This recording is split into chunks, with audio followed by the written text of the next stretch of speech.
ഒരു do or die match. അതിൽ രക്ഷകനായി മലയാളികളുടെ പ്രിയപ്പെട്ടവൻ സഞ്ജു സാംസൺ.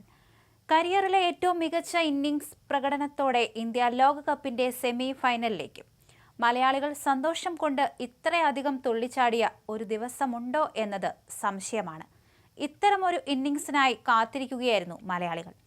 ഒരു കൃത്യമായ സമയത്ത് ആ പ്രകടനം എത്തി.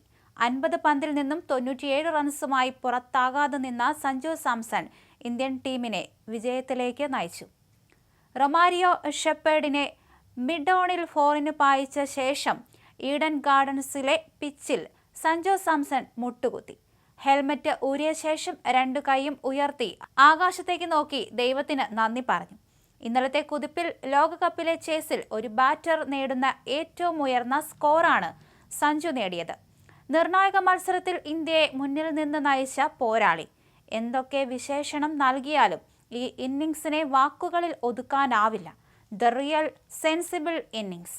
വിമർശകർക്കുള്ള മറുപടിയായി സഞ്ജുവിന്റെ ഇന്നിംഗ്സ്. 2020 ലോകകപ്പിൽ വെസ്റ്റ് ഇൻഡീസിനെതിരായ സൂപ്പർ 8 മത്സരത്തിൽ ഓപ്പണറായി ഇറങ്ങിയ സഞ്ജു 50 പന്തിൽ 97 റൺസ് എടുത്ത് പുറത്താകാതെ നിന്നാണ് ഇന്ത്യയെ വിജയത്തിലേക്ക് എത്തിച്ചത്. തോറ്റാൽ ലോകകപ്പിൽ നിന്ന് പുറത്താകുമായിരുന്ന ഇന്ത്യ ജയത്തോടെ സെമി ഫൈനലിലും കടന്നു.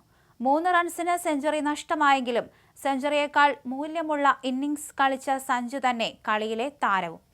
ഈ ഒരു ദിവസത്തിന് വേണ്ടിയാണ് കാത്തിരുന്നതെന്ന് പ്ലെയർ ഓഫ് ദ മാച്ച് പുരസ്കാരം സ്വീകരിച്ച ശേഷം സഞ്ജു പറഞ്ഞു. തന്റെ കഴിവിൽ ഇടയ്ക്ക് തനിക്ക് തന്നെ സംശയം തോന്നിയിരുന്നു എങ്കിലും ആത്മവിശ്വാസത്തോടെ മുന്നോട്ടു പോയി. വളരെയധികം സന്തോഷമുണ്ടെന്നും സഞ്ജു പറഞ്ഞു. ഇതെനിക്ക് ലോകത്തോളം വലുതാണ്. സത്യത്തിൽ ഞാൻ ക്രിക്കറ്റ് കളിക്കാൻ തുടങ്ങിയ അന്നു മുതൽ, രാജ്യത്തിന് വേണ്ടി കളിക്കണമെന്ന് സ്വപ്നം കണ്ട അന്നു മുതൽ ഈ ഒരു ദിവസത്തിന് വേണ്ടിയായിരുന്നു ഞാൻ കാത്തിരുന്നത്. വളരെയധികം നന്ദിയുള്ളവനാണ് ഞാൻ. ഉയർച്ച താഴ്ചകൾ നിറഞ്ഞ സവിശേഷമായ ഒരു യാത്രയായിരുന്നു എൻ്റേത്. പലപ്പോഴും ഞാൻ എന്നെ തന്നെ സംശയിച്ചിട്ടുണ്ട്. എനിക്കിതിന് കഴിയുമോ, എനിക്ക് മുന്നേറാൻ സാധിക്കുമോ എന്നൊക്കെ ഞാൻ ചിന്തിക്കുമായിരുന്നു.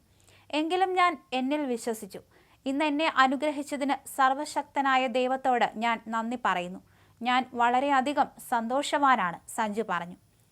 വിരാട് കോഹ്ലി, രോഹിത് ശർമ്മ ഉൾപ്പെടെയുള്ളവരിൽ നിന്നുള്ള പാഠമാണ് ഈ ഇന്നിംഗ്സിന് കാരണമായതെന്നും സഞ്ജു പറഞ്ഞു. കഴിഞ്ഞ 10-12 വർഷമായി ഞാൻ IPL കളിക്കുന്നു. കഴിഞ്ഞ 10 വർഷമായി ഇന്ത്യൻ ടീമിലുണ്ട്. ഞാൻ എല്ലാ മത്സരങ്ങളും കളിച്ചിട്ടുണ്ടാകില്ല. പക്ഷേ വിരാട് കോഹ്ലിയെയും രോഹിത് ശർമ്മയെയും പോലുള്ള മഹാരഥന്മാരിൽ നിന്ന് ഞാൻ ഒരുപാട് കാര്യങ്ങൾ പഠിച്ചു. അവർ എന്താണ് ചെയ്യുന്നതെന്ന് നിരീക്ഷിക്കുകയും അതിൽ നിന്ന് പഠിക്കുകയും ചെയ്യുക എന്നത് പ്രധാനമാണ്. ആ അനുഭവം എന്നെ ഒരുപാട് സഹായിച്ചിട്ടുണ്ട്. ഞാൻ ഒരുപക്ഷെ 50-60 മത്സരങ്ങളെ കളിച്ചിട്ടുണ്ടാകൂ. പക്ഷേ 100-ലധികം മത്സരങ്ങൾ ഞാൻ നിരീക്ഷിച്ചിട്ടുണ്ട്.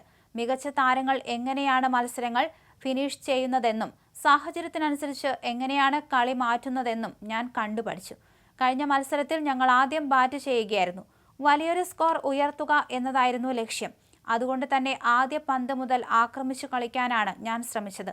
എന്നാൽ ഈ മത്സരം തികച്ചും വ്യത്യസ്തമായിരുന്നു. ഞാൻ സ്കോർ ഉയർത്താൻ ശ്രമിക്കുമ്പോഴെല്ലാം വിക്കറ്റുകൾ വീഴുന്നുണ്ടായിരുന്നു. അതിനാൽ ഒരു പാർട്ട്ണർഷിപ്പ് കെട്ടിപ്പടുക്കാനാണ് ഞാൻ ശ്രമിച്ചത്. സവിശേഷമായി എന്തെങ്കിലും ചെയ്യുമെന്ന് ഞാൻ കരുതിയിരുന്നില്ല.